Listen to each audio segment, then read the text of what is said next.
Hi everyone, in this quick tutorial, I'll show you how to add a watermark to your PowerPoint presentation, perfect for making your slides look professional and protected. So I have here one of my work. So the first thing to do is to go to the top menu and click on View, and then select Slide Master. Once you're in Slide Master view, you'll notice that there are many slide layouts.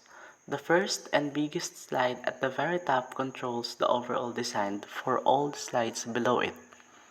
That's why it's best to put your watermark on this first slide, so that it automatically appears on every slide in your presentation without having to copy and paste it one by one. Now in your first slide, go to Insert and either choose Text Box if you want to type a text watermark like confidential or draft. In my case, I'll put Gian's creation. Or we can add pictures if you want to insert a logo. Once you add the text or image, we'll format it to look more subtle.